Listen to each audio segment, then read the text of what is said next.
What's up, Terry? Hey, what's going on?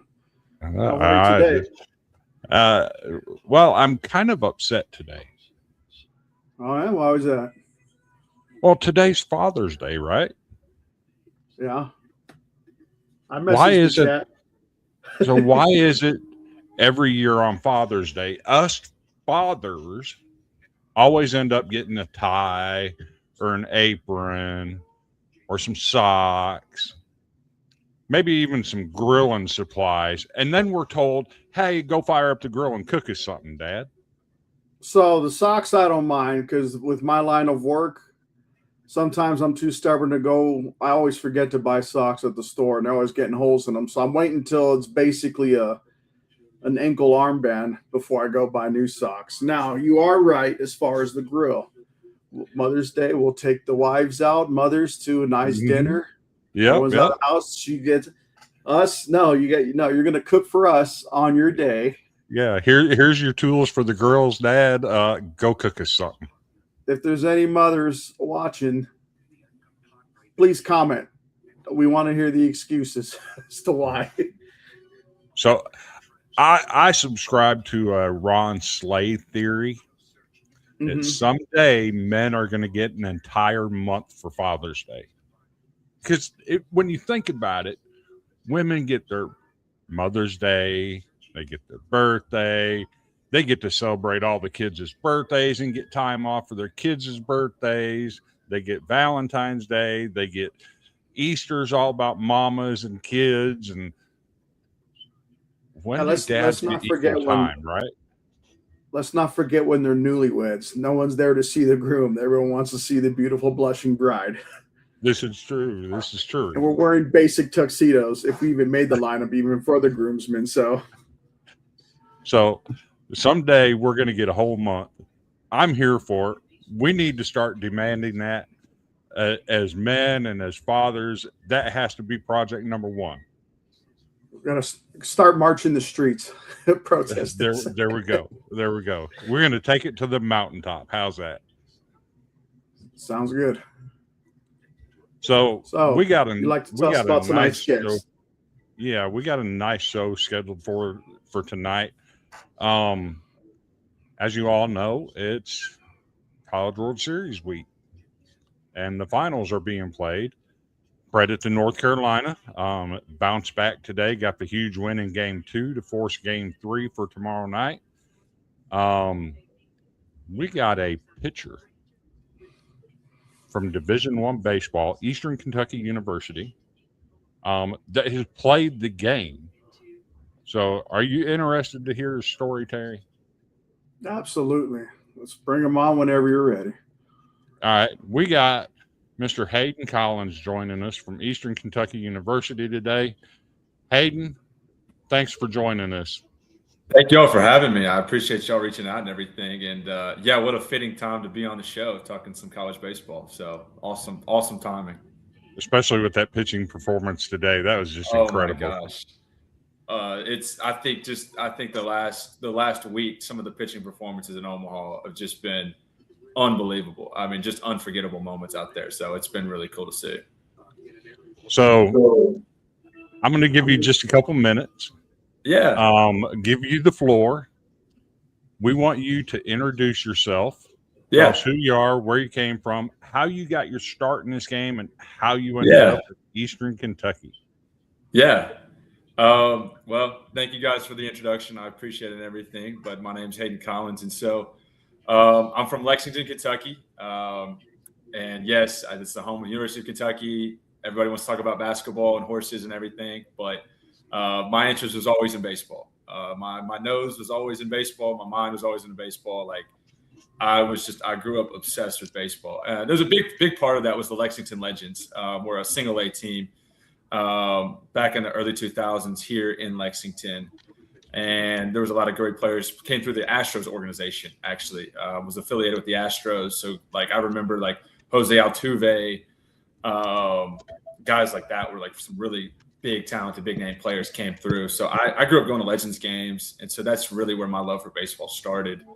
And then just played it all the time. Like, could not get enough of baseball. Loved it all the way growing up. And then once I got to high school, actually my freshman year of high school, I was like, I want to play college baseball. And so, funny, when you're a freshman, you're like, I was the only freshman in my grade that was already thinking about college. I'm already thinking about what schools I want to go to and want to play at, play for, and everything. And so I started out on this dream that I had to play college baseball, and it was a dream. And I started like looking at the best programs at the time. This was 2018, 2019. So Vanderbilt was the premier program. I think everybody that knew anything about college baseball wanted to go play at Vandy. So for me, I was like, oh, that would be such an awesome opportunity. So I started following them close, as well as a lot of SEC and big time schools.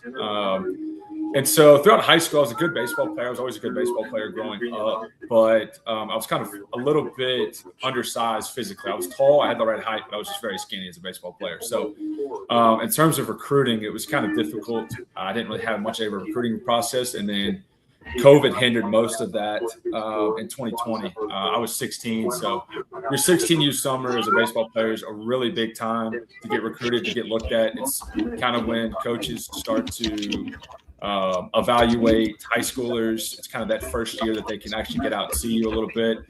And there was no coaches could get out and scout. They were NCAA rules. You can't get out and scout. You couldn't take visits. So it was very difficult. So everything kind of was done on Twitter pretty much, recruiting wise for me. I ended up my senior year, I had 3 opportunities to go play college baseball. I was still betting on myself, still wanted to go play Division I baseball. That was my dream. And I had an opportunity to go to Southwest Tennessee Community College, which is, funny enough, is in Memphis, Tennessee, about 7 hours away from Lexington. I spent my whole life in Lexington. And I actually got in touch with the coach down there, Eric Schoenrock, and him and his dad and his family are deeply rooted in college baseball. His dad was a pitching coach at Mississippi State, Georgia, Kentucky, several SEC programs. And he actually retired a few years ago as Auburn's pitching coach. And he was the head coach at Memphis for 18 seasons, I believe. So he had an awesome career. And his son, Eric, who I played for, Eric had an awesome playing career. And of all things, it was not something I was interested in right off the bat, to go play junior college baseball in Memphis, Tennessee. But it was something I felt like God was just kind of giving me this opportunity to do. And I met with Coach Schoenrock, and me and him just kind of clicked. And I didn't have any Division I opportunities. They were just not out there. They were non-existent. And I was like, if I still want to have that dream, this will be a really good opportunity for me to go get developed for 2 years, get 2 years of playing experience, and maybe in 2 years I can have the Division I kind of opportunity that I was out searching for. And so, yeah, I packed it up. I moved to Memphis, and for 2 years grinded, worked really hard, had some awesome teammates. We were my freshman year. We set the program record for most wins in school history, which was really cool. Sent several guys to Division I schools that I got to play with and got to kind of see the blueprint of what that looked like. And then I had a really good freshman year. I was a two-way at the time, actually. I was playing multiple positions as well as pitching. And I hadn't actually keyed in on pitching, which was funny. I was kind of always wanted to be a position player. I loved fielding. I loved, the feeling of getting, a good hit and everything. I loved that. Pitching was just something I was kind of just naturally good at, but never really worked super hard at, especially in high school. But it was just something I could do because I could throw strikes. But then once my sophomore year came around, it kind of became evident. I was like, hey, I might, in order for me to go play Division I, I'm like, I think I'm going to have more opportunities as a pitcher. So I kind of shifted my focus a little bit more to pitching, but I was still a two-way at the time. And I had a really good in junior college, your sophomore fall, the fall right before your spring season is really big for recruiting. So we did a lot of events, a lot of showcases. I got in front of a lot of coaches, got in contact with a lot of coaches. And fortunately, I had an opportunity to come home, close to home, in Richmond, and played EKU, which is about 30 minutes from Lexington. And it was just an opportunity I couldn't pass up on. Especially, I remember I got the phone call, and I got off the phone, and I remember I was actually back in Lexington because this was over winter break, and I just remember telling my mom I just got off the phone with Eastern Kentucky and EKU, and I could just see the look in her eye. She was so excited and everything. So to have the opportunity to play Division I baseball and come back home was something it was truly just like a God thing for me. It was awesome, and I got to EK. I had finished up my spring season. Finished up my spring season in Southwest Tennessee. Had another good spring season, and then transitioned to EKU. And then 2025 was a crazy roller coaster of a year. But I was able to kind of. I mean, I got thrown in the fire of the Division I baseball. And it was kind of just an experience I'll never forget. I started out the season. I had 3 not great starts, and they just kind of progressively got worse and worse. And after about a month, I wasn't on the mound pitching. I wasn't even really a thought anymore to be out there. And so I just kind of kept working. I stayed at it, and I got an opportunity after about a month of not pitching to get back in it. And I went 4 scoreless on a Friday night game. I had no clue I was going to be pitching. Didn't expect it, but got an opportunity to get back out there. And once I had that opportunity to get back, I kind of just ran with it. And I start to really kind of get dig my feet in the ground. Like, okay, like I'm here for a reason. I know what I'm about. I know I have the tools and resources to kind of navigate this now a little better. So I finished out a really good year. And then we had a coaching staff change at the end of the 2025 season. And Jan Weisberg accepted the head coaching position. Anybody that knows college baseball is probably familiar with his Birmingham Southern story. How he led a team that this school no longer existed and led them to a World Series. And on top of that, he not only that season was obviously got highlighted, but he's won over 500 baseball games. Just a winner, an awesome coach. And when me and him first met after he got the job, I just knew that for my senior year, I don't want to spend it anywhere else. And I know it's going to be a little bit difficult. We're trying to build something here and build a foundation. And but I knew that I wanted to be part of that and build that foundation. And he had hired some amazing assistant coaches that I got the pleasure to work with this year. And we got some good players. We got hit with injuries this past season, which probably prevented us from probably having I think we were trending in a really good direction. But we had some injuries that kind of plagued us a little bit, hit the injury bug. But I had an awesome senior season. I got, over 50 innings pitched. I was in every role. I closed the game. I pitched in the middle of a game. I got to start on a Friday. So I got to kind of do everything. And I finished my college career on a win, which not many guys can say that. So had an awesome experience playing and just very blessed for my journey. And I was feeling very blessed since I actually shared something on Twitter that just maybe some nuggets that I wanted people to take away a little bit. Just kind of I'm not going to get drafted. I was a crafty pitcher. I had to rely on, multiple pitches, do different things. But I just kind of want people to understand, like, you don't have to be, be an elite level player or play at an SEC school or a big, Power 4 school to have a good experience in playing college baseball. I mean, I know guys that guys play NAIA who win national championships. One of my really good friends won the national championship and got to close it out for Tennessee Wesleyan this past season. And his last ever pitch will be to close a national championship out. I mean, that's awesome. And I know so many other people that have experiences like that. So, that's the rundown about my playing experience. So, yeah. So you've had quite a journey then, haven't you? I have had quite the journey. And it's funny, I kind of joke, but, going down to Memphis, moving out of Kentucky, moving to about 7 hours to a big city that I didn't know anybody in. I did all of that for 2 years just to come back 30 minutes to home. So it was really a cool story because where I'm at in Richmond, I'm literally 30 minutes from the house I grew up in. So my parents got to be a part of, all those games and got to travel down all the time. It was one of those things like, hey, look, I got nothing going on. We can go get dinner tonight, right? And not many college kids, especially college baseball players, have experience, but to be able to play close to home, but also live out my dreams of playing Division I baseball. I mean, I couldn't ask for a better experience. So you mentioned going to Memphis and playing at Southwestern. We actually have a friend of the show. He's a personal acquaintance and friend of the show for me. Coach Ham up at State.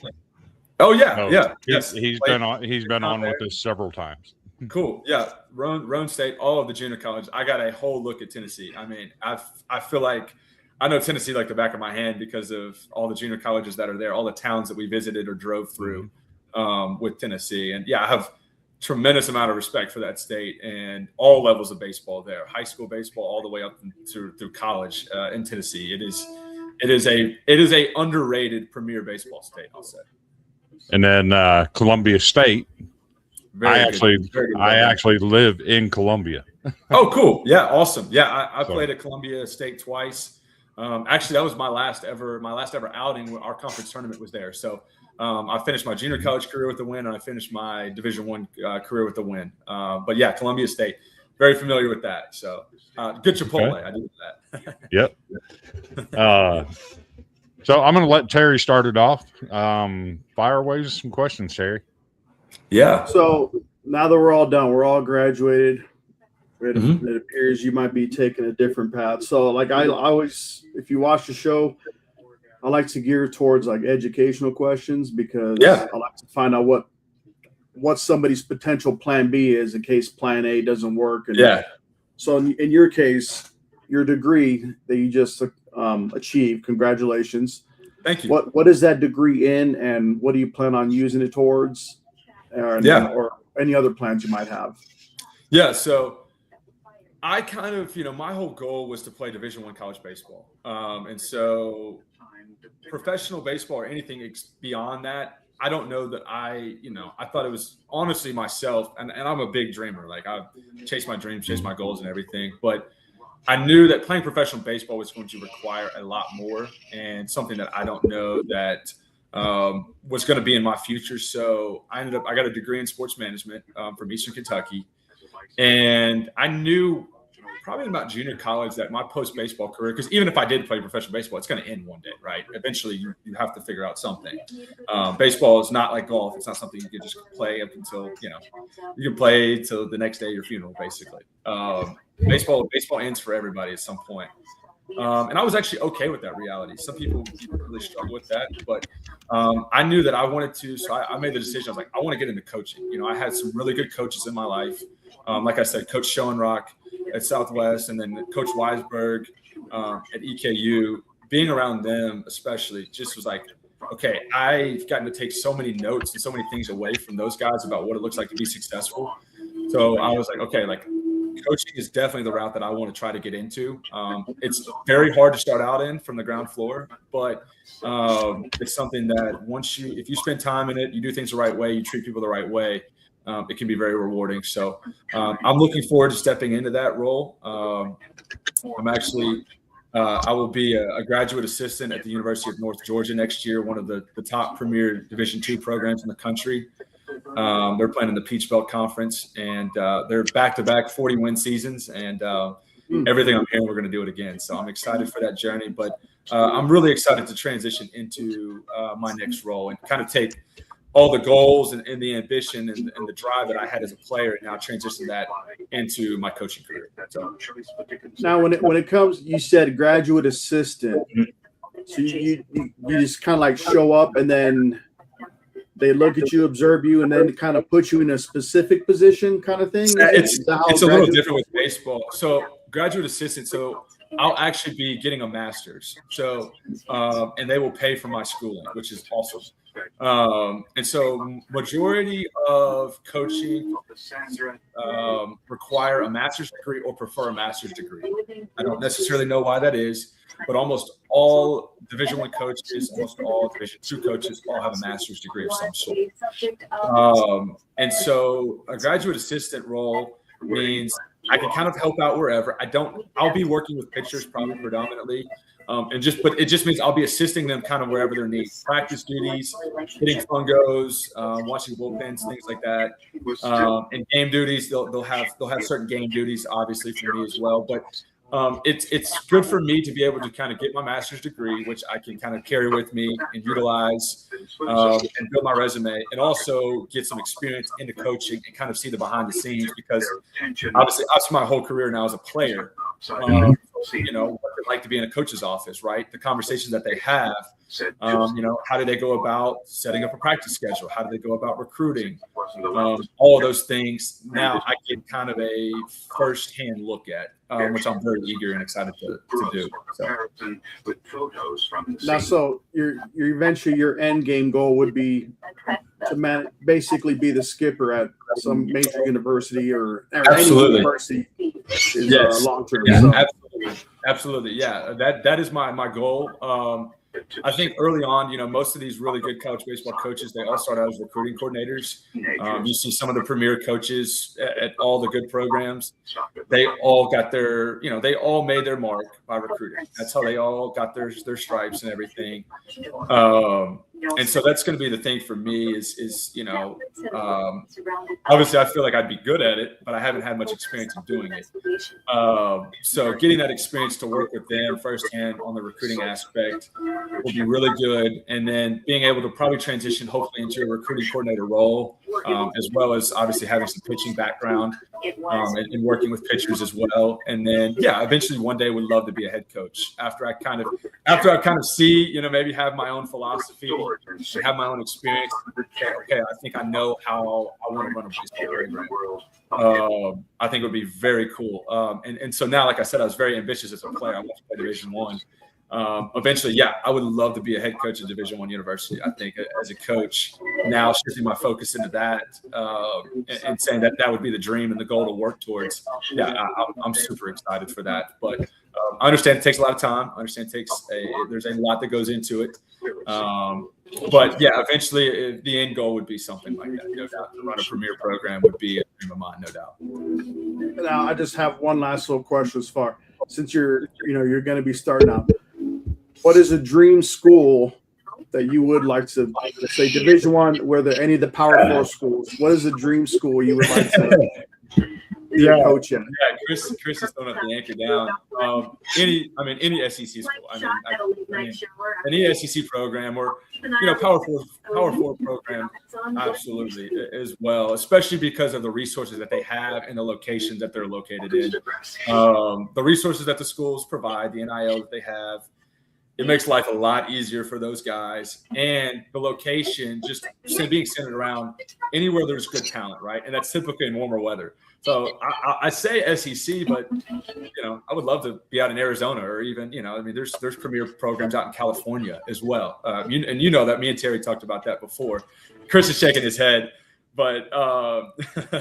But to run an SEC program, I think that would be the dream. I mean, that would be awesome. I'm a college football fanatic as well, so I would schedule our practices around our football schedules. Go like, hey, we're going to watch. We got to be done by 1:00 today. It's a big top 10 matchup. At 3:00, so everybody's got to go to that. Something like that. But it's just different. It's different in the SEC. It just is different. I've been able to see a lot of the programs and how they run and operate.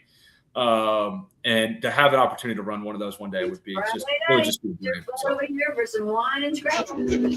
Okay, so I picked up on a couple things. The whole coaching aspect. Would you consider going up to New England or Maine or up in that area and coaching in like the NECBL or the Cape Cod League, any of those things to further your career? Absolutely. And that's something I was not able to do this summer, but transitioning to next summer, I would love to. I will probably look at trying to work for a summer ball organization, up in the Northeast or really wherever, just to kind of it's just another resume builder and to get more experience. And I think anybody that knows anything about the baseball world, it's about building a network, and it's not necessarily about what you know, it's about who you know. And that goes with anything in life, to be completely honest with you. But especially the baseball world. I mean, I've sat in rooms with people I've never met. They don't know anything about me. And we could sit there for 5 minutes. And if they're in the baseball world, we can start naming names that we know and mutual connections and stuff. And that's a good thing and a bad thing, right? If you're not respected and you don't treat people the right way, those things can come back to haunt you as well. So it's very important in the baseball community to, make sure that you're respectable and you just treat people the right way. But getting back, sorry, I got off topic a little bit, but getting back to your question. That's something I definitely in the future am looking into, definitely getting into coaching any CBL, Cape League is awesome. The talent up there is ridiculous. Anything like that would be awesome to get kind of that coaching experience. So, what about a military academy? Any of the top military academy? Yeah. Well, I mean, look at the Air Force right now. I mean, what the Air Force is doing. I mean, my goodness. I mean, Paul Skeen's coming from the Air Force Academy. I just saw actually Air Force's shortstop just committed to Tennessee. So Air Force seems to be doing really well. I think because they have they're West Coast, so they're able to kind of tap into California. Mm-hmm. There's actually some good baseball in Washington. There's some really good players come out of Washington, and any playing in that higher elevation in Colorado, those guys can 9 innings is nothing to them up there. I mean, they're built for it up there with that higher elevation. But yeah, Air Force Academies. I actually have a former high school teammate of mine that's at the Air Force Academy. So tremendous amount of respect for anybody that can do that, both to do the athletic side and also the training and just the discipline that it takes for that. I think, and that's why, I kind of go both ways on why some of those guys hit the transfer portal and everything. I understand it. But just the respect that I have for, I look at my life as a Division I player who, I wasn't a cadet or anything, but I have an ultimate respect for the guys that, they got up at 3 a.m. and they had to make their bed the exact same way every day. And just the discipline that it takes. I mean, I know my life and schedule as a student athlete was crazy, and I can't imagine being at one of those schools as well. I think, but those schools have a lot of success because of the discipline that it takes. They're getting guys that are focused. Mm-hmm. They know what they're there for. It's to play baseball, get an education, and to be prepared to serve. Which again, I have the utmost respect for. So. Okay, so you talk about building a network, and it's interesting because you've been down in the Memphis area. Good friend of mine used to be part of the show. He's kind of busy now. He's got a daughter that plays ball and a son that plays ball, so he's kind of busy now. But Randy Jowers used to be co-host of the In Off the Bench podcast. Okay, cool. Has done some partnerships with us. Coaches that you've met that I know, building a network. Tell me some of the influences in the coaching world that will have an effect on how you coach. Yeah. For me, working with Eric Schoenrock down in Memphis, his dad is, like I said, was one of the premier pitching coaches in the country. I mean, he coached at 3 or 4 different SEC schools, was a head coach at Memphis and had a lot of success there for, anybody that does something for 18 years, especially at the Division I level, they're doing something right. And so he had just kind of, I took a lot away from his pitching philosophy. And we even had, he gave us actually our first meeting and everything. We had a pitching notebook that had 60 pages worth just of information. And just, I learned so much from that. And it's something that even after I left, it's something, all of those things that, I learned down there, I still carried with me. And even when, maybe I'd maybe I'd have a bad outing or maybe have a couple bad outings at Division I, I'd be like, okay, let's get back to the basics here, get back to those foundations that I learned at Southwest and everything. But he's such a relatable person, like very personable. And the biggest takeaways from him and my junior college experience was, if you're a coach, if you're organized and you can communicate well, I mean, that's 2 out of 3 major things you need to be successful at, in my opinion. Coaches that are extremely organized, either with its practice schedules or just maybe their scheduling as a whole, organized recruiting, they keep their locker rooms organized, they keep their program organized and well run. That's half of it. And then when they can communicate at a high level, he was awesome about it. It's like, hey, me and him could have conversations all the time. And it wasn't more so of like, a boss or like I'm superior. It was more so like, no, let's work this out. Like if it's like, I remember he was like, okay, I need you to be a hitter, but like, I know we're going to rely on you on the mound and things. And so we just had this awesome open form of communication where ended up midway through the season. We were like, he's like, I think I need you to be a starter. on the mound because I was more so of a reliever and pitching kind of on the back end of games. And so just the communication, I was like, that's, wow, that's what makes him really good at what he does. And on top of that, I'd never been to Memphis or anything like that. I'm coming from Lexington. So his ability to recruit me was, when I went down there and saw, he had things printed out, pieces of paper printed out for me. And that just, I don't know. It's just like, wow, this guy took the time to print things out, to put things on paper, to show it what it looks like. And like, that guy's organized. And it was just like having a super normal conversation, So I took that away from him. And then this past season, taking away from Coach Weisberg is just simplifying the game of baseball. His big quote and his big thing is it's very black and white. And so if we had, little goals within the games that if we accomplished, almost, I would say 95% of the time we won those games. If we didn't accomplish those things, we lost. It was very simple. Because I think it's very easy to overcomplicate baseball. It just is, especially now with what you're saying with all these data and analytics. There's people ask me what some of these stat numbers do, and I'm like, I have no idea. I've never even heard of that stat. I don't even know what that is. I have no idea what that is. Like someone was asking me, like, what's their WAR plus? I'm like, I've never even heard of that. I couldn't even tell you. But I think people, nowadays, especially we have more access to data than ever. And Coach Weisberg's been successful because he understands the game's very simple, right? One team is going to do something better than the other team, pretty much. Basically, is what it comes down to win a baseball game. And so just taking that down, I love kind of how Coach Schoenrock facilitated practices. We had what we called our fundamental drill series, which was you had a set of 10 drills. It was 5 minutes, and it was one of the most efficient things I've ever been a part of. It was just, we did it probably 4 to 5 times a week in the fall, preparing for games, preparing for our spring season. And it was just, we had it like clockwork every time. But it was such an amazing way to get players reps. Nobody was standing still. Everybody was getting reps. It was awesome. And then so I got to work with Coach Logan Salo. This past season was my pitching coach. He was a 6th rounder out of the University of Kentucky.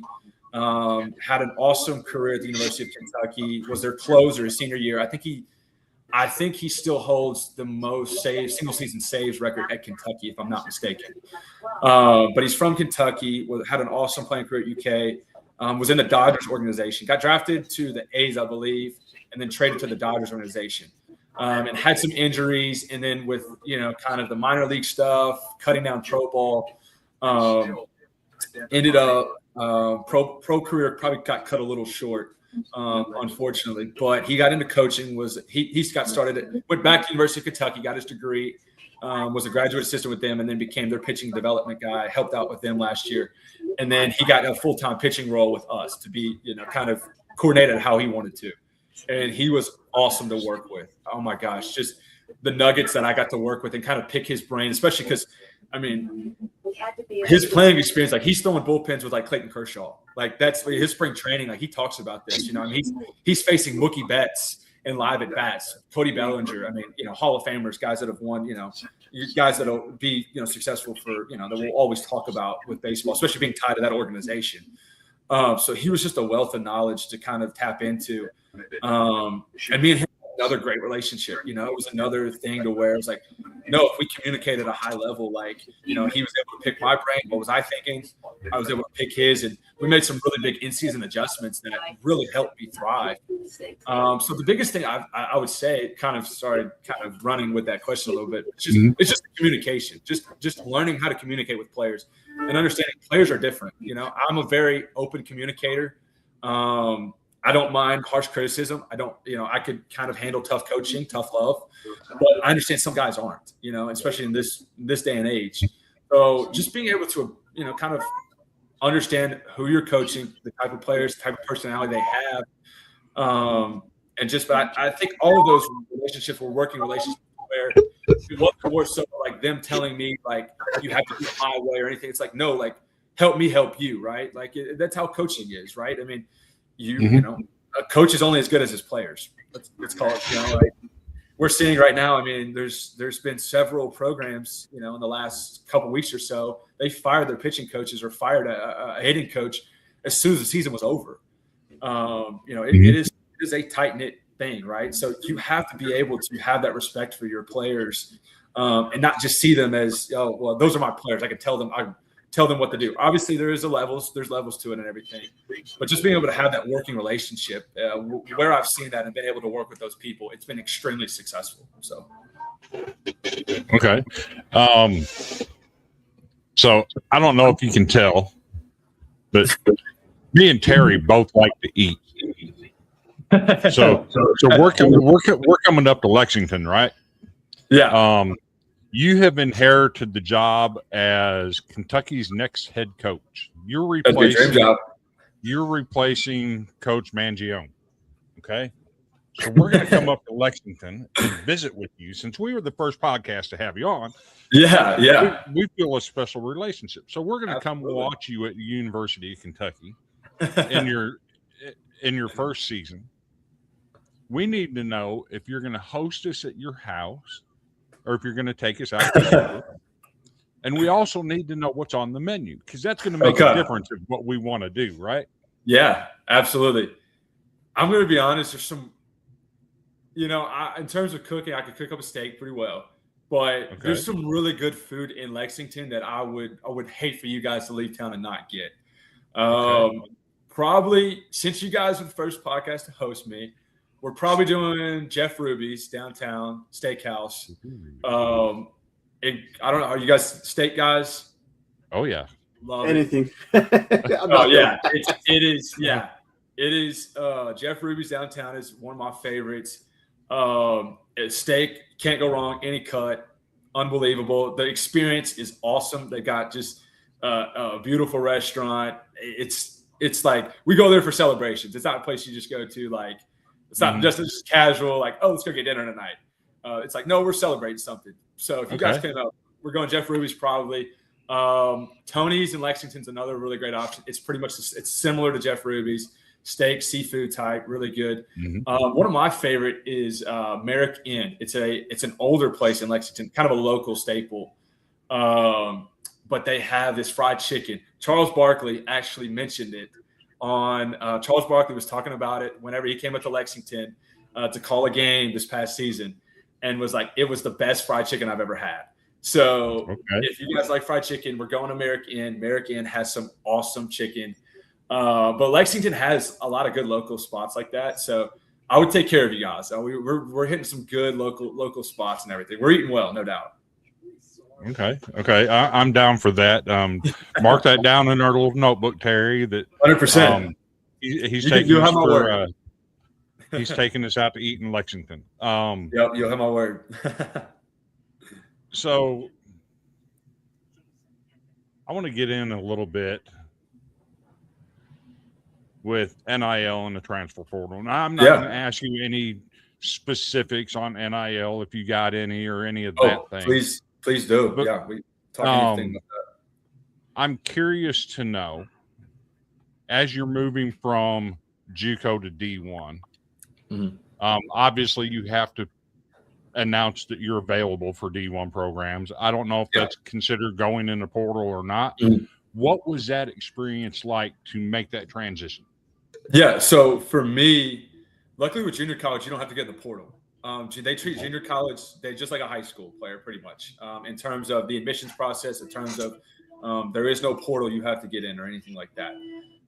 So basically, and this was a big thing too with junior college, Coach Eric Schoenrock, he had a lot of connections. He was very well connected because of his dad and because of the success that we had the year before.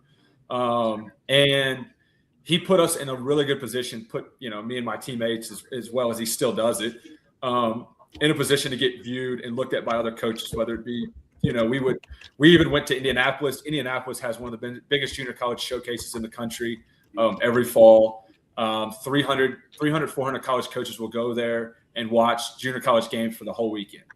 So I was fortunate enough to play in that twice, and I got a lot of schools that saw me from that, had a lot of phone calls after that and everything. So, but no, I didn't have to get in any portal.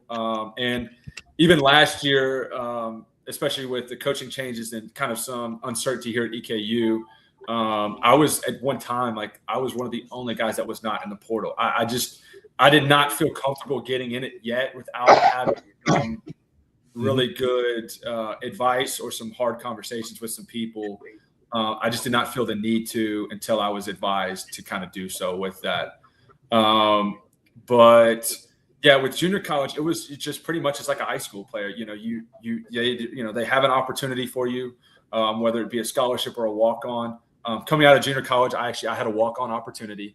But with baseball, it's very different than other sports. You hear walk-on, you're like, okay, that doesn't mean you're probably going to play. Baseball, especially how it's different now with the scholarship rules, but basically like walk-ons were very common, and walk-ons are usually contribute a lot to teams in baseball just because the scholarship count used to be 11.7. So 11.7 for, you know, I mean, you could have upwards to 50 guys on a team, right? So it was jacked up for years. That's now been changed and everything. So I was a walk-on player coming in, but I had some in-state coming back in-state. I had some in-state, so it made it a much more kind of affordable opportunity and everything with that. And then fortunately this past year when I met with Coach Weisberg, I was able to earn a scholarship and get a little bit of scholarship money in it as well. And you know, he was like, hey, you're invested in us, I'm going to invest in you. And everything. That's stuff that kind of always sticks out with me. Just, you know, someone making that investment in me, I'll always appreciate. But I know a lot of people, I know guys that are in the portal as we speak, they're trying to find homes. It is, I don't really, I mean, I can kind of go every which way on it. I know guys that have had good experiences with it. I know guys that have a good Division I season, mid-major, and as soon as the season's over with, we're ready to go find that next one. They go to a school, and it either sometimes it works out, sometimes it doesn't. I just think there's so much uncertainty with it, and there's really no such thing as a sure thing, especially not in college baseball.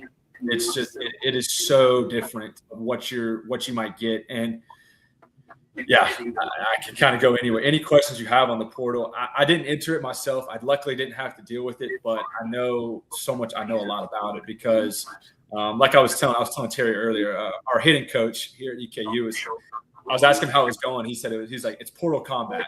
So it is warfare, trying to get guys and recruit from different programs and everything. So, but it has changed. It has changed college sports. It's changed college baseball. And I would argue it's changed it. It might be controversial to say, but it's changed it probably for the better when you look at the talent right now that we're seeing. I think in Omaha tells you right now it's just been unbelievable, the talent that college baseball has.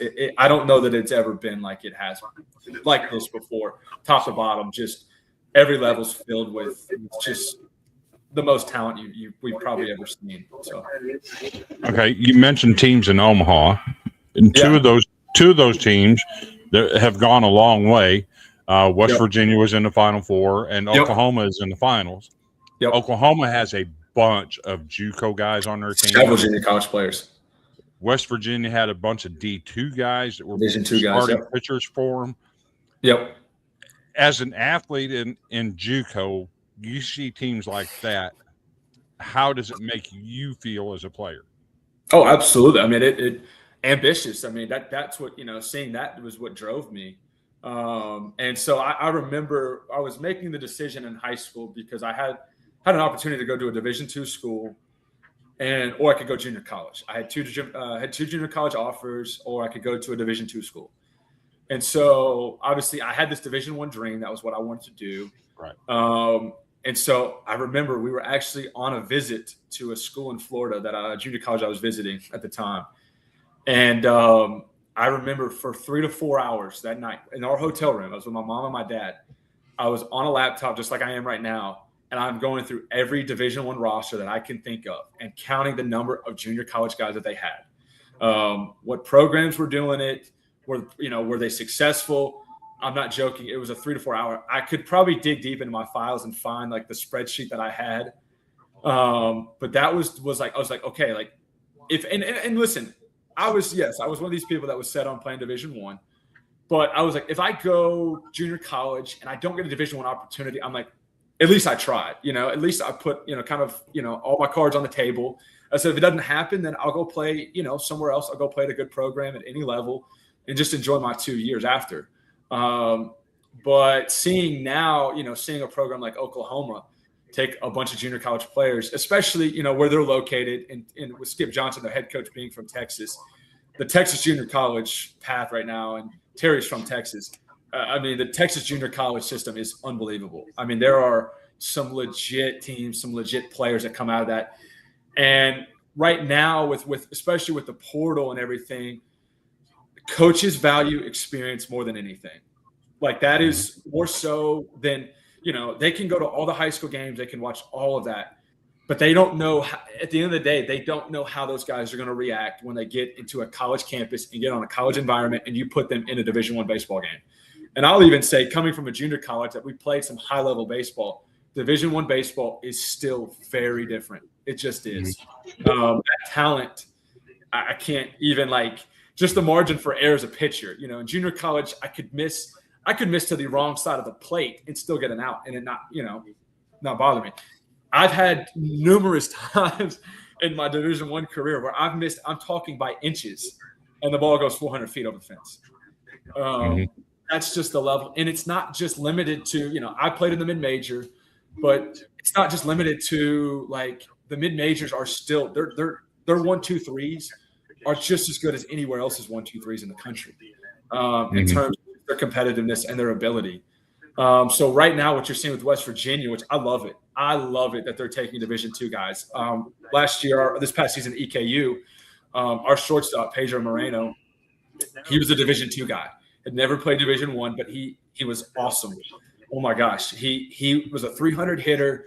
The glove, our shortstop could pick it, make any play you could imagine. And he was an older guy, but he just had that experience. He knew what to do, and it translated. He was able to step into D1 and had no issues. And so I think that's what you're going to see. You're going to see a lot of these premier programs taking Division II guys because those guys already have experience. It's hard to beat, especially when you take, a guy that's had 2 years of college baseball experience. Let's just say it's a sophomore, went to a Division II school. He has over 100 innings pitched. He has a certain really good numbers. He's ready to go versus a high school arm that has no innings pitched. You don't know how he's going to translate, right? You have an idea about what you're going to get out of that Division II arm, which is what West Virginia did a good job. And they're sticking to it. They're getting some other really good Division I transfers as well. And that's a big aspect of it too. But they're like, hey, we're going to stick to our guns and what got us here. I've already seen it. They're already taking 3 or 4 other Division II players getting ready for next year. And I think, I can't fault players for, I can't fault Division II guys, that are getting those opportunities. I think, they've got to do what's best for them. And I think if they get an opportunity to go be a part of a great program like that, right. What's stopping them, right? You kind of have to support that, right, in a sense. So, but that's just kind of it's crazy times where we're at. But coaches, like I said, these older rosters. Don't get me wrong. Omaha has been a bunch of freshman pitchers of all things. So I'm going to eat my words a little bit on that. I understand, but those guys are kind of what me and my dad call the 0.01%. Those guys are all. They all had draft they were all prospects, high draft prospects out of high school. So those guys make decisions between, okay, am I going to go play pro ball now or I'll play pro ball in a little bit? But I'm talking more so in terms of your average type freshman coming into a university. So, okay. So now I'm going to get into a little bit of fun stuff, right? Yeah, let's do it. I want you to talk some trash. Okay. Uh-oh. I'm not good at that. Okay. Who's the best hitter that you've ever faced? Best hitter that I've ever faced. I could go. We want names too. I could go to a couple. Well, I'll tell you right now, your boy in Nashville, Brody Johnston, is unbelievable. Okay. I got to see him twice in person. And let me tell you, I had one of the most probably fun at bats of my college career against him this past season, pitching at Vandy. But, and like I said, when I was talking about making mistakes, he is a guy that you cannot miss on. Okay. I'll walk you into that at bat real quick because I think it's a fun story to tell. So I came in at about the 5th or 6th inning. we had a close game with Vandy, actually. We gave up a couple runs in the first inning, but our starter really settled into their lineup. And unfortunately, we couldn't get anything going on offense. Their midweek arms were studs, really good pitchers. But we kept ourselves in it pitching-wise. And so here I come in, and like I said, I grew up a Vandy fan. I grew up watching Vandy. I knew all there was to know about Vanderbilt baseball. So me getting to pitch at Hawkins Field was a dream. I mean, it was awesome experience, on something I'll never forget. But I got 2 outs, and I actually just had a strikeout. I had a couple of walks, but then I had a ground ball so I'm getting ready to get out of this. I'm going to get my scoreless inning here. And so here comes Brody Johnson comes up. And so I think I had a couple of sliders down and away. I had a swing and a miss, and I maybe had a foul off, and then I had a fastball placed really well. I think on the outside corner, they called it a ball, but it was a ball. But I was like, that's a great pitch. It was a good take though. So I get in my pitch I get changeup. Now I don't throw a lot of changeup, especially to power right-handed hitters. But I was like, okay, changeup. We're going to change his eyesight a little bit. We're going to do something different to him. And so it was changeup outside, low and out below the zone. And so I threw a changeup, which I had a pretty good changeup. And as soon as I released it, I'm like, that's a good pitch. I know when I'm like, that feels good at the hand. And I watched this pitch just kind of take off, and it's just kind of dying below the zone. And he gets his barrel to it. And I'm not joking. I've never heard a baseball sound like that come off somebody's bat. I'm like, oh, and it was one of those things that it wasn't packed, but there was a good amount of people, especially behind home plate there. And it's Hawkins Field. I mean, the fans are right there. Everybody's right on top of you. So I love it. And the whole crowd just goes and just stands up as soon as it's hit. And I'm like, and he already had a home run in the game. He already had a home run earlier in the game. And I'm like, oh my gosh, he just went dead center on me, basically. And so for whatever reason, I don't usually watch him, especially when I know I'm like, okay, he got all of that one. I'm not even going to watch it. Just give me my new ball. I'll move on to the next pitch. But for whatever reason, I turned around, and my center fielder looks like he's kind of got a beat on it. And so I'm like, no way. I'm like, that ball's clearing the batter's eye. Like, that ball's hit well over 400 feet. It's way gone. And of all things, at the last second, my center fielder gets kind of the warning track and comfortably is just catches it, and I get out of the inning with scoreless. I got a scoreless inning, and I'm not joking.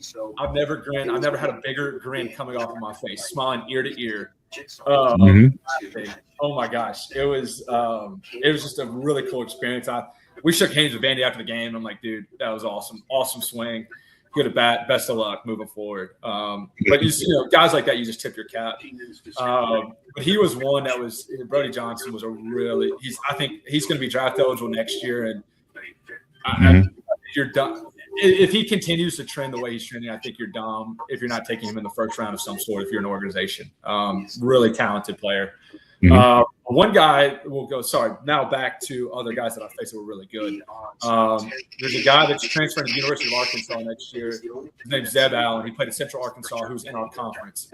He will be a guy to watch. He was a problem against us. He was a guy I just could not kind of figure out what to. I just could not figure out. He's a left-handed hitter, plays outfield. I think he had 17 home runs in the A-Sun this year.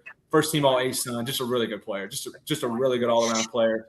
And he'll be a senior next year at Arkansas. I don't think he's going to get drafted, but he might. I wouldn't surprise me if he does. But really good get for Van Horn in that program because he's a guy that fits their mold perfectly. But, man, I dotted some pitches to him, and he hit a triple off the wall on me. And it was just like one of those guys. It's just sometimes you sit there and you just tip your cap. It's like, wow. And then, there were several other really good players. Lipscomb, actually, who made it to a regional. Their 4-hole hitter. I threw him 2 changeups that were balls. I mean, way off the plate, way down and off the plate. And he was able to get the pull side to him. And so I don't know about him if he has any eligibility left. But he's one that comes to mind that was really good. And then, I've played with several guys that, they've elevated and gone to, bigger schools. Like, I didn't pitch against Dayton last year, but their third baseman was Georgia's 3-hole this year. So there's things like that you watch and everything. I got to pitch versus Louisville this year. Haig Davis, the ACC Player of the Year. I did not pitch versus him, but let me tell you, I don't want to say he got robbed for the Golden Spikes, but Jackson at Georgia put up some ridiculous numbers too. But what Tate Davis did at Louisville was unbelievable. Hit 34 runs, and they did not have a postseason run. I mean, he might have hit 40 if they would have had a postseason run this year. It was that type of just his ability to hit anything. I mean, it was like this guy's he could be down 0-2 and take a ball at his eyes and hit it out. I mean, it's just that type of level. It's just like there's levels to it. You just those guys are gonna have those guys have been playing this game for a long time. But it was awesome. I loved competing against those guys, and I never backed down or shot away from it. I got the pitch versus Ole Miss too. Judd Udemark was a bat that comes to mind as well. He's the Ole Miss home runs leader, and I did not have a good outing at Ole Miss. I walked a couple of times. This was actually from the earlier outings I was talking about of the 2025 season. I did strike him out, so he had an awesome career. Mad respect to him, but he was a kind of a bigger name that I did get a K on, so I always thought that was kind of cool. But playing against those teams, playing at those places was still an awesome experience. So let's flip that around. Name the pitcher that you enjoyed hitting off of the most. So EKU, I didn't hit at EKU, but hitting at the junior college level. I'll tell you a great story here. This is a funny story. So I played at Southwest Tennessee, and so Walters State is one of the premier junior colleges in the country in Morristown. They have an awesome program, rich tradition. Ben Joyce, guy that's playing for the Angels right now, throws 100 plus. He played at Walters State. Several other guys. I think I just saw they had another guy that just got called up in the Diamondbacks organization. But they send guys to numerous Power Fours. Just a really good program. So they're kind of known as like, okay, that's the team to beat in the Tennessee Junior College Conference and everything. So this is my freshman year. I was my junior college coach. He's like, they're going to bring in this lefty. He just transferred in from the University of Tennessee, and he was a bounce back from Tennessee. So like be ready to hit this lefty. Like I think it's a good matchup for you. Because I was in and out of the lineup. I would start some games as a hitter, start some games as a pitcher, like kind of do a little bit of everything my freshman year. But I wasn't an everyday lineup hitter. I was more so like I'll come in, I play one game on the weekend, that type. And so all week I'd been training to hit this left-handed pitcher. Like I was left-handed fastballs like sliders all week. I was ready to go. And so in game 2 of that series, we're up in Morristown, and so. It's a big windy day, and it's not a big ballpark. So it's like everybody's like, okay, like trying to hit home runs. Like it's a power day. And so sure enough, the left-hander comes in the game. And this is actually funny. I'm telling you a story. The left-hander comes in the game, and so I get the coach like, hey, lefty's in, you're in the game. So I'm ready. And so first pitch, a guy throws me an ambush heater that I've been working on all week. I was ready to go, and I hit a 3-run home run on that. And so it was my first college home run that actually went out the park and everything. So really cool experience. Around the bases, like feeling pretty good about myself. Like I'm about it, right, and everything, feeling good. And so I didn't really think a whole lot about that until I got to Eastern Kentucky. And so we're in the weight room. We're getting ready to work out. It's our first week. So I'm new. Like I'm a transfer. So like I don't, I'm kind of, I'm meeting. There's a bunch of guys that transferred in. So I'm meeting them. I'm meeting guys who are already on the team, things like that. And so this guy walks up to me and was like, "What's up? My name's Brad," or whatever. I'm like, "Oh, cool. What's up? I'm Hayden." He's like, "I think you hit a home run off me." And I'm like, "Where'd you play it?" He's like, "I played at Walters." I'm like, "Yeah, I did. Sure enough, I did." And so we ended up becoming, that's one of my really good friends. But I love to remind everybody about that. Now, obviously, my hitting days were over once I got to EKU, but I love to tell that story and be like, I took you deep, man. Like you got nothing. You can't beat me. I'm right. Whatever. I can always hold that over him. You have to, right? Awesome. Yeah, and that he came from Tennessee and you're a Vandy fan. That makes it all the better, right? Exactly. 100%. Yeah, 100%. Yeah, that one. Yeah, it was hilarious. So we'll bring that up all the time. And if he sees this, I'll probably get a text later about this, being like, I can't believe you brought that up. But I love to do it anytime I get. I would show our coaches even like this. I'm like, here's me hitting off Brad. Here's me getting a home run off Brad. So anytime, and a couple of times, some of the locker room guys are being like, it's kind of this, okay, the pitchers aren't athletes. Pitchers, they're not good enough to be hitters or whatever. I'm like, I'll show you the footage. I'll show you the film. I went back in my junior college days, I was Right. pretty good. I'll poke my chest out there. I'll throw my name in that hat. So. Go to some of these comments real quick over here. Got a friend of the show, Jody Robinson. Says, Chris, again, your pick of North Carolina, spot on. How about UNC today? This is the first time I don't know who this is. Anyone know? I have no idea. Oh, well, welcome, Madeline. Thank you for tuning in. And Jody Robinson, he had the Bulldogs. A lot of people did. This is a good friend of mine. So, Shirai Ryu. Hello, everybody. I'm good. Can't complain. Watch your podcast. Thanks for tuning in, everybody. So, I'm kind of an old school guy, right? I don't particularly care about numbers. Mm-hmm. Okay, so you got ERA, you got strikeouts per 9, you got strikeout to walk ratio, you got hits per 9, you got walks per 9. All of these different numbers that people use in analytics. Yeah. For you as a pitcher, what's your number one concern? Is it strikes per 9? Is it just throwing strikes? What is your number one priority as a pitcher? The biggest thing is strike throwing ability and being able to command pitches in the zone. Once I got to the Division I level, in junior college, you can kind of pitch the white line to white line. So you get a little more leeway as how far out you can go. Once you get to Division I, you do not get that. It's a very true strike zone to kind of what you're seeing even at the professional level. So you have to be able to throw pitches in the zone, but throw them in the location that location that's called. So the biggest thing for me is strike throwing ability. That's something I was always good at. I just early on was able to do that. And I didn't have much velo even until once I got a little bit of velo once I got later into high school. And once I got to junior college, I started putting on more weight, got a little stronger and everything. So I was able to kind of get more strength to be able to pitch at the college level even. But it's really about getting in zone and how many pitches can you throw in the zone. Because if you could throw a fastball in the zone, that's great. But if that's the only pitch you can put in zone, good hitters are going to be able to get on that. So you got to be able to have multiple pitches that you can put in the zone to where they have to respect it. And then once you can get all your pitches in the zone, like for me, I was able to have a fastball.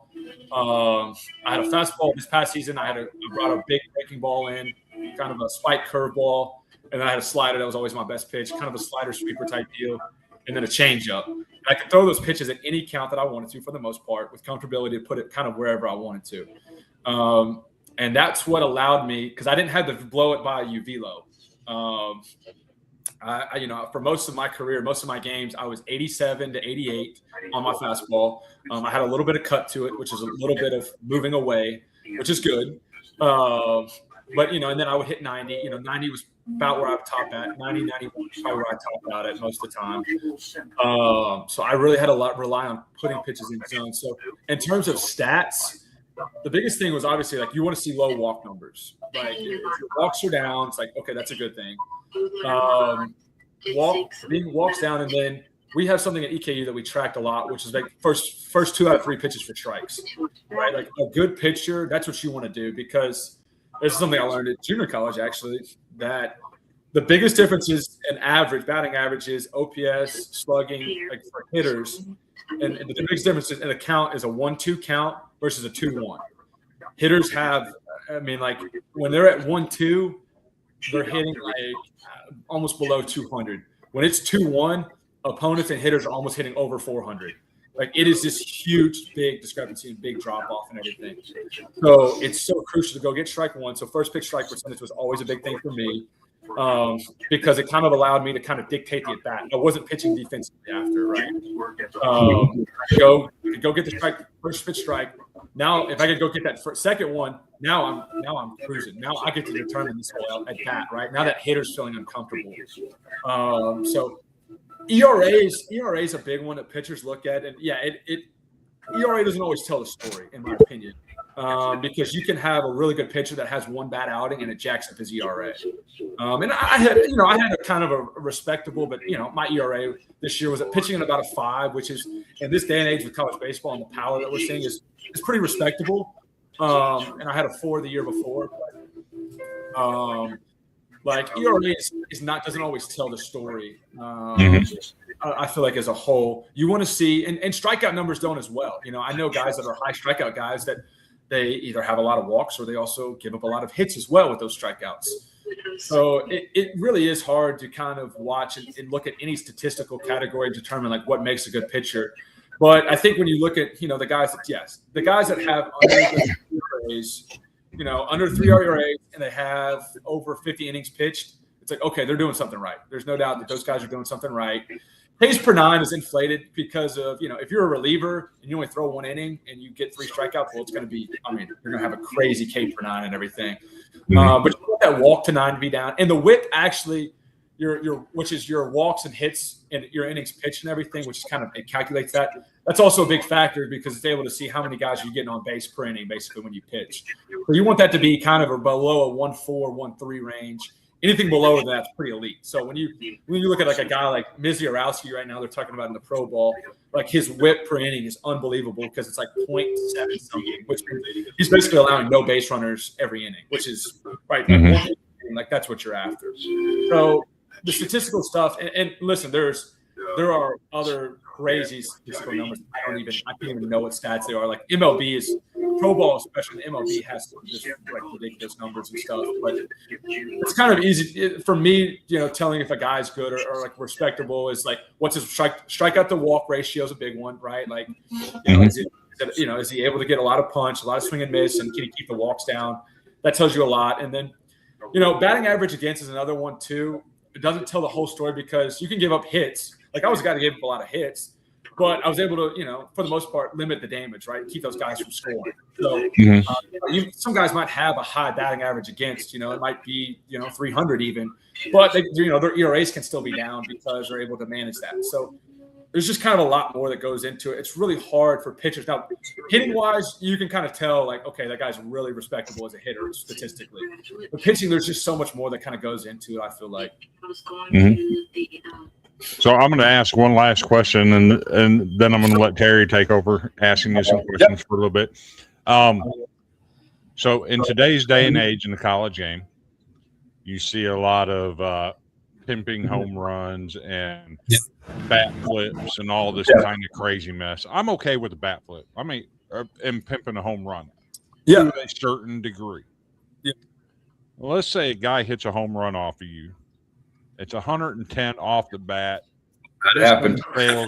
This thing sails 453 straightaway center, and he flips his bat. Yeah. And then eyeballs you as he's going to first base. Yeah. Are you plunking him the next time up? As a pitcher, so here's the thing with me. I would rather just try to go get that guy out. Like more so than like send a message and like that's just how I was. If someone got me, it would motivate me. Even if I fortunately enough, I didn't have a lot of guys. It's just actually surprising. Even in Division I career, I did not have a lot of guys pimp a lot of home runs. I gave up home runs. Don't trust me, that happened. But for the most part, guys, they watched it go a little bit. They round the bases. There wasn't a whole lot of jawing involved. I had some dugouts every now and then that would let me hear it a little bit. And some dugouts, that they like to get a little out of control on some things. But for me, I was like, okay, if that guy comes up again and if he did something like that, I'd be like, okay, well, obviously I screwed up. I gave up the home run. So he made the good swing. Hats off to him. Let's see if he can do it again. Right. Like if you're really good, you're going to do it again. And I won't let that happen. Right. So that's that was the competitor in me.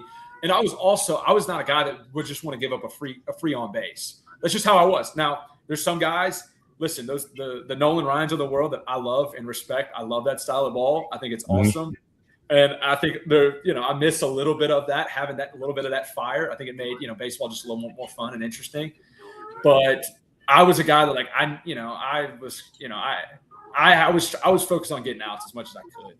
So I didn't take it too personal. If something like that were to happen, I was just more so focused. Okay, what happened? What went wrong? What pitch did I make? All right, I got to go execute this pitch. I'm going to attack him differently, and I'm going to go strike him out. And maybe if I strike him out, I might stay him down a little bit next outing or next time I see him or something like that. But that's about it. I just baseball will bite you too many times. If I ever had to poke out my chest, man, it bit me just about every time. So I learned my lesson the hard way a couple of times doing that. So I had to be really careful. All right, fire away, Terry. Ask him some questions. So I'm gonna dig in a little more of the personal side right now. Yeah. The obviously, if you become a coach, you're gonna realize that there's gonna be a lot more scheduling. You're not gonna have as much personal time. But for you as a player right now, let's say in between seasons, during the off seasons, you want to just give your mind a break and everything. Yeah. What is some kind of hobby or something you like to do that's just not baseball related? You just want to get away from the game for a little bit. Yeah. Not think about it, just to kind of, I guess you say, replenish your, your love for the game and whatnot.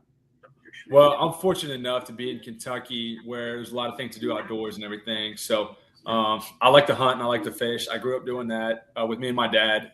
We have some farmland and stuff. So, and also shout out Father's Day, all the fathers out there, you too and everything. Happy Father's Day. But grew up hunting and fishing and just being outdoors and everything. Like I was always, it's just kind of how I was when I wasn't on a ball field. We were out doing something like that. So for me, I enjoy just the peace and kind of the calmness that comes with doing those things.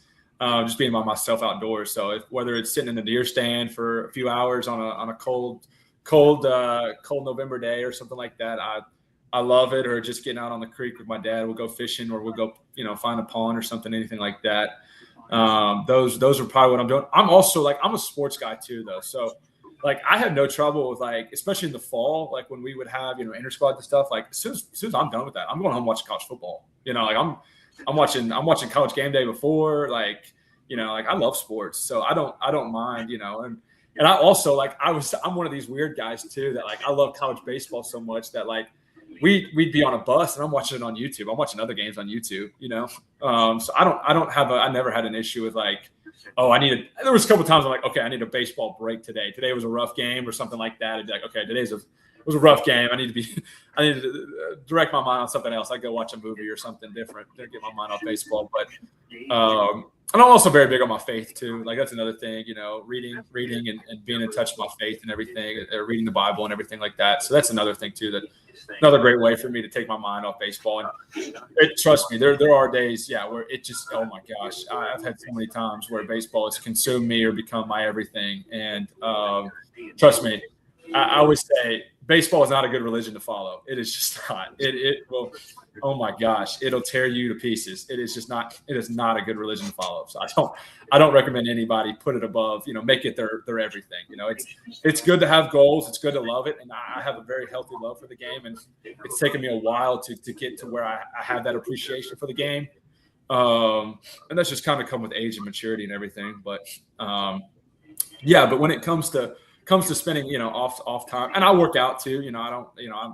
Now it's weird being, not getting ready, preparing for a season to just go to the gym and be okay, I can do whatever I want today, right? Not being told, have a strength coach in your ear about what to do and everything, which is, I'm kind of learning. I'm kind of enjoying that part. So now I'm gonna do something I don't normally do, so I'm gonna steal a page out of Chris's book.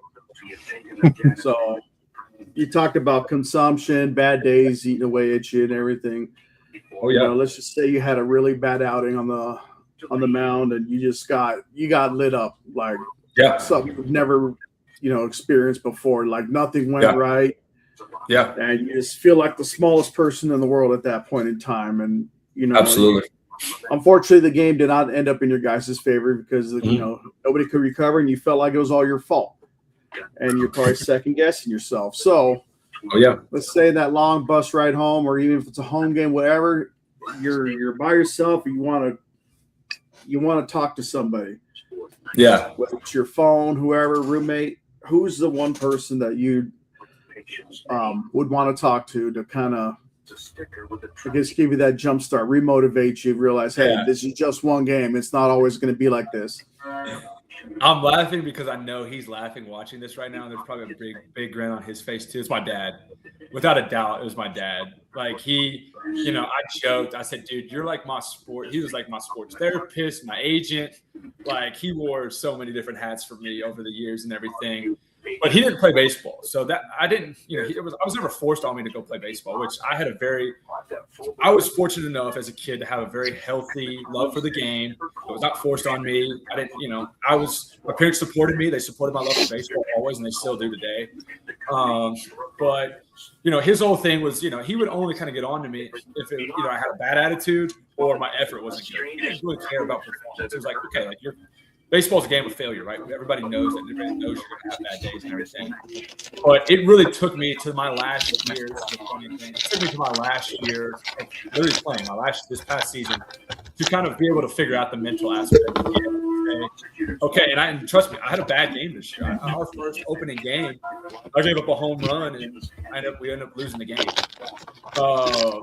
And so I had to learn to find gratitude and be grateful more so for the opportunity than the outcome. And when I was able to kind of be grateful, like, okay, I got to pitch on opening day this year. That's a really cool accomplishment. I'm very grateful for that opportunity. Not many people get that opportunity. And then I had some, especially talking about Coach Weisberg at EKU, he always said, it's never as good as you thought. It's never as bad as you thought, so being able to dissect things, you might have a bad outing and you might think, wow, nothing went right. Nothing went my way. But if you really go back and reflect, you might be like, okay, well, I had the right mindset though in that at bat. Maybe that guy hit a home run off me, but I tried to execute and I had the right plan. I had the right approach. Okay. That's what wins. I'm going to keep that. I'm going to keep that with me and everything. So it's being able to just understand too. Baseball's a game of progression, right? Like you have to constantly continue to learn. Nobody has it figured out, and just when you think you figured it out, it slaps you in the face, and you have days where you're like, "Oh, nope, I don't have this figured out." But the really good players have the ability, and it's all mental to be able to just say, "Okay, what went wrong? What went right? Okay, what am I going to do about it? Right?" And move forward with that. And fortunately enough, too, you do have to have a good support system. I cannot imagine trying to figure that out on my own. Trust me, I tried, and it was, oh my gosh, anxiety, stress, all of that. I dealt with it as a player. Every player's dealt with it. Like I said, I've experienced some really highs of highs in this game, some really the lowest of lows. Trust me. But I had my dad was a rock behind that a little bit. Being able to talk to him after games, and he would sit there and listen to me rant for 10 or 20 minutes, and there's several times too. Like I don't know that I can do this, right? I remember being at junior college, my first few outings in the fall. I told him I don't think I could pitch at this level. I'm already like I'm hitting the panic button. I've only been there for 2 weeks. I'm like I don't think I can pitch here. Like I'm hitting well, but I'm like I don't think I can be a pitcher. And he's like, well, all right, like take a breath here. Like you're 2 weeks into this thing. Like let's figure out what you're doing right. Find some good things that you can do, improve, and continue to just take it day by day. So he was always just good about kind of keeping things in perspective. That's a big thing too. You lose so much perspective, right? When things are going wrong, it's like it feels like it's only happening to you, right? And then you're able to not only take perspective, like okay, well some of my teammates are feeling this way as well. Some of my teammates deal with that, but also you're like okay. I played a baseball game today, and I had a bad. If having a bad baseball game was the worst part of my day, realistically, I'm having a pretty good day. Let's call it for what it is, right? There's somebody laid up in a hospital. There's somebody going through something way worse than they would love to have the opportunity to have a bad baseball game, right? And so it did not take. It literally took me to my last year of playing to start to be able to have that mental wherewithal and that mental attitude towards baseball. But it comes with time, and unfortunately, it comes with experience, and it comes with bad experiences as well. Trying to handle all that, but I had a dad that supported me and was good, and my mom too as well.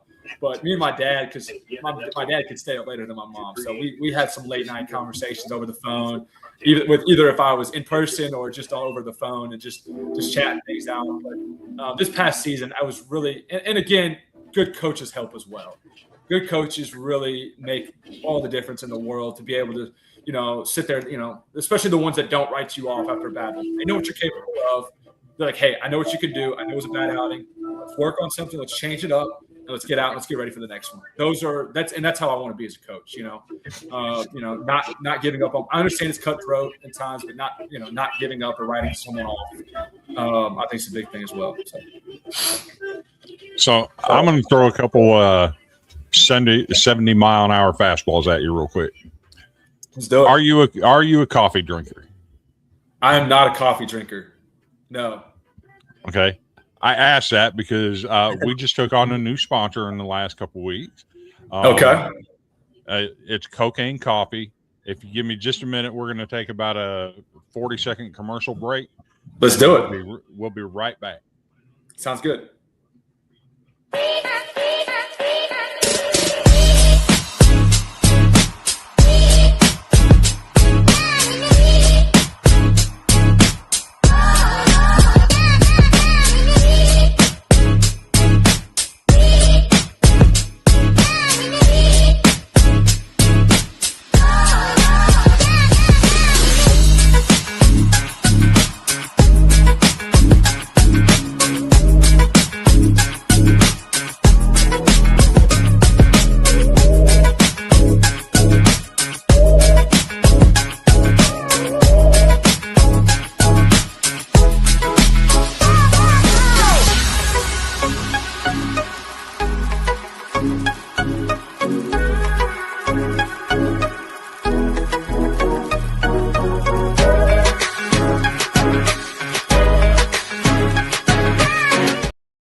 And that's Cocaine Coffee. Visit their website at www.cocainecoffee.com and use the promo code VILLAINS15 for 15% off your order.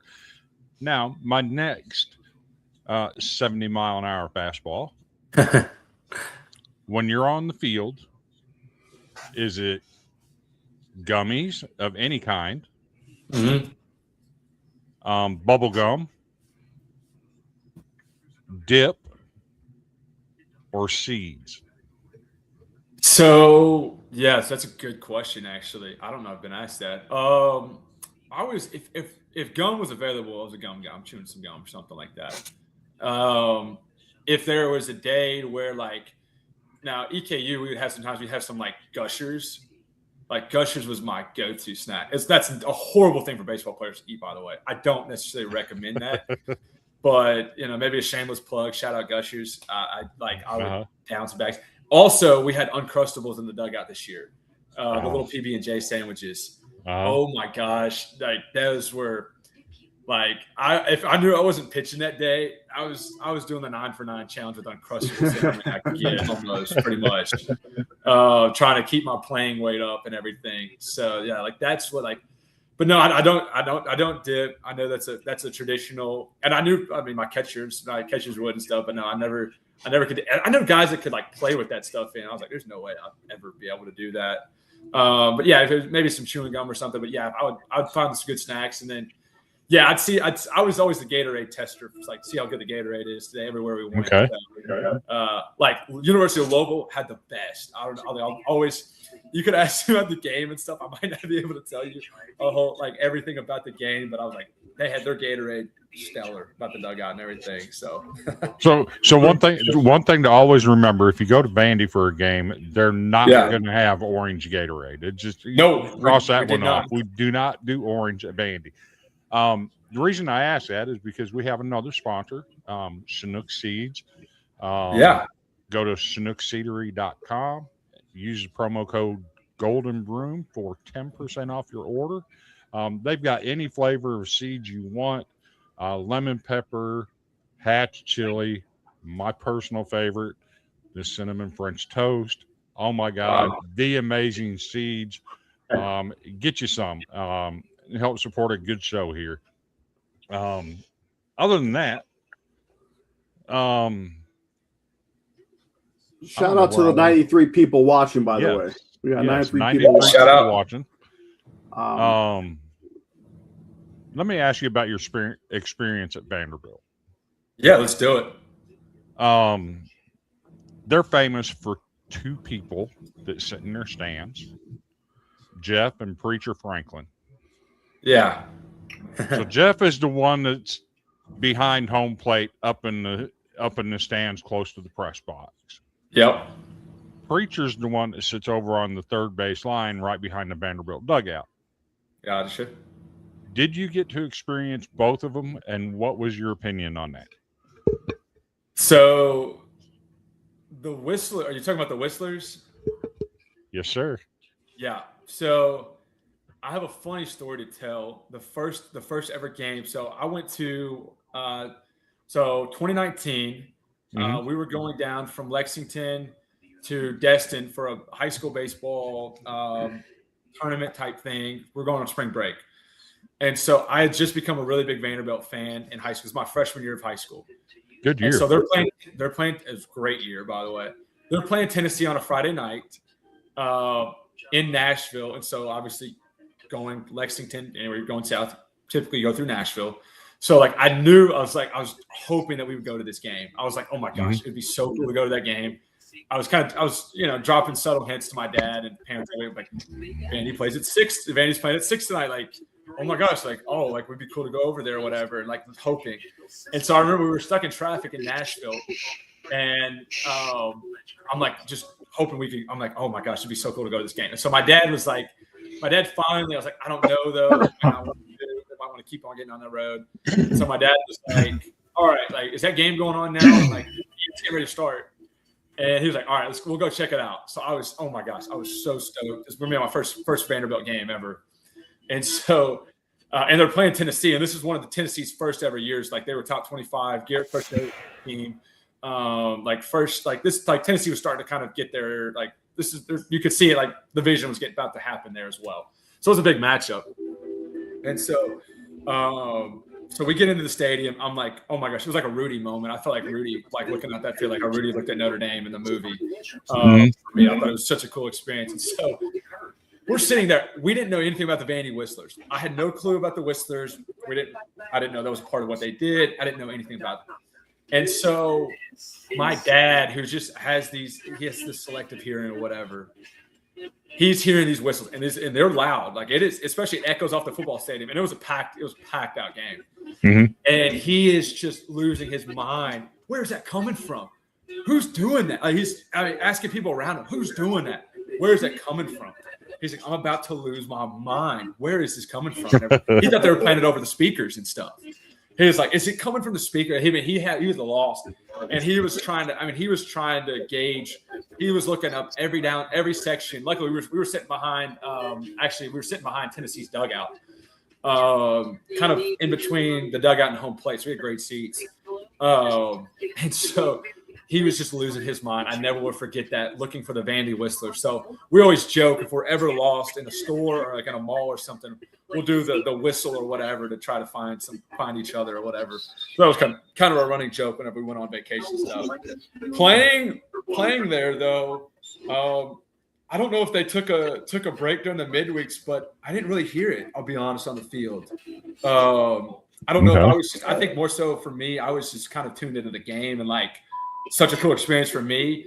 I was very good about, like, I never really saw anybody in the crowd, especially if I was really locked in. I didn't even see the batter in the box. Like, I was just so focused in on executing my pitch and everything. But yeah, no, the Vandy was, and then yeah, I saw them play at Hoover. They travel well, so it does come on the road with them. But, and then yeah, if we've ever gone to a Vanderbilt game or played against them, my dad is now well aware of what he's getting into with the Vandy Whistlers. So, so just for Mr. Collins, hey Dad, I got a present for you. Hayden, you can play this back for him.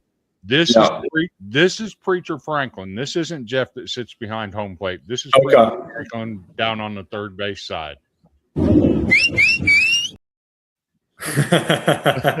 So you can play that back for him, so you can remind him, "Hey, Dad, this is Preacher Franklin." Yep, it's ingrained. It's something when you go to a game, it's ingrained in your mind for hours after. So yeah. So I don't know what else to ask, Terry. I think I'm all drained out of mine. You've been on here for an hour and a half. Our longest. How about that? Well, we've been having good conversations. So. We got 96 people still watching. 97 awesome. now.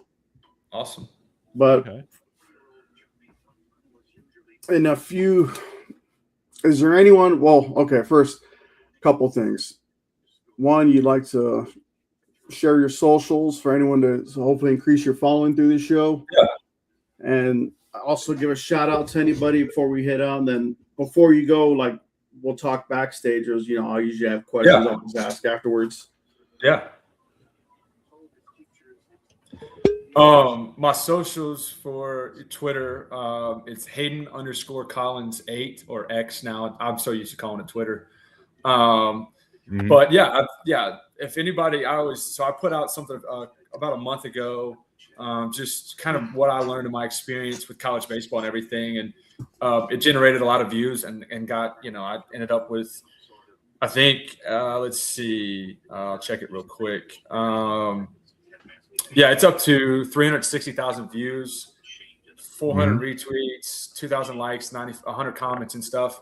I had head coaches from all over the country liking it, retweeting it. Guys, SEC coaches, like it was crazy. It blew up. Adam Jones, who was an outfielder for the Orioles, he commented on it, like really appreciative. So didn't expect that to blow up or anything like that. It was just literally just sharing some things that I learned in college baseball. And so I'm always open to anything like that. If people need advice or especially with what does a recruiting process look like, what does transfer portal stuff look like, what was your experience in Division I? What's the difference between that and junior college? Like, especially on X, like I'm always open to anything like that. So if anybody wants to follow me on there, yeah, it's Hayden_Collins 8. My Instagram is pretty personal. I don't really do much on there, but yeah, I don't have any issue plugging my X account and everything. And then also, yeah, go follow Golden Broom Podcast too. So make sure you're following them. Look at that with the shout out. Yeah. Come on now.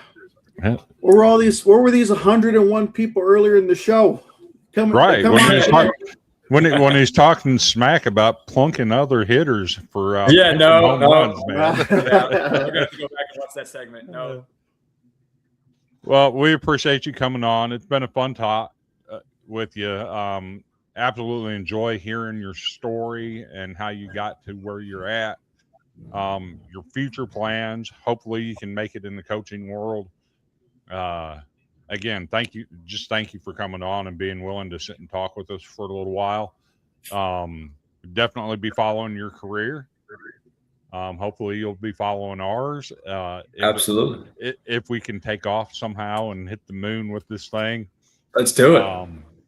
And that's what we want to do. We want to present a show where people tell their stories. Yeah. And that's why we try to ask leading questions for you to tell us your perspective instead of,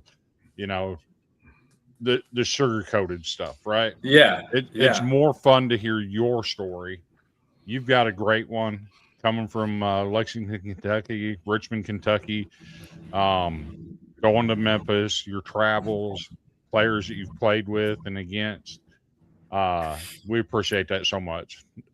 I want to thank you for coming on one last time. Well, thank you guys for being able to allow me to get on here and share my story and everything. It means a lot, and I appreciate that. And I understand you guys are both veterans, so I want to thank you guys for your service as well.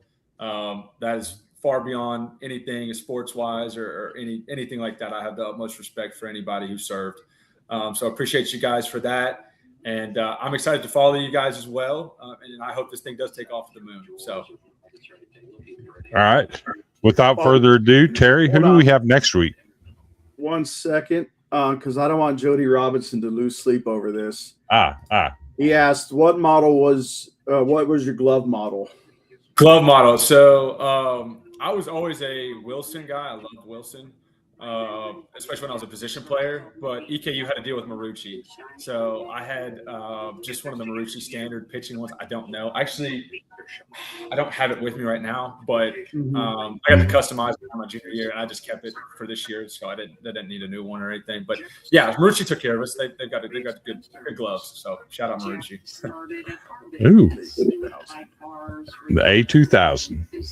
A2000 can't be. It's the best one out there. So, folks, I also want to thank you as well. Thanks for tuning in. I will announce next week we after long months and Chris knows the work I've been putting in to try to get these things lined up, I could finally say, and I hope you tune in next week too, Hayden, we finally cracked into the Power 4 as far as interview goes. So we got, if all goes according to plan, which is, I'll knock on wood here. If all goes according to plan, we're going to have Coach Eddie Smith out of the University of Washington on next week. So we're excited for this one, as we're excited for every interview. And we hope this leads to, big coaches, bigger players, whatever division. I mean, I'm just happy to get an interview no matter what level. Right. And I'm still going to keep digging no matter what level. I used to be a miner at the rock quarry. Right? I'm trying to find that precious limestones that we always needed. So, but whenever we're ready to wrap up, I'll thank you guys again. See you guys next week, next Sunday, and same great time, same great place. Golden Broom Podcast. You can find us on Twitter. You can find us on YouTube, and you can find us on Facebook. We'll be back, same great time, same great place next week with Eddie Smith, the University of Washington. Happy Father's Day to all the fathers out there. Happy Father's Day to the mothers who are acting as fathers, because that goes unnoticed as well. Until next week, I'm on my way to the couch.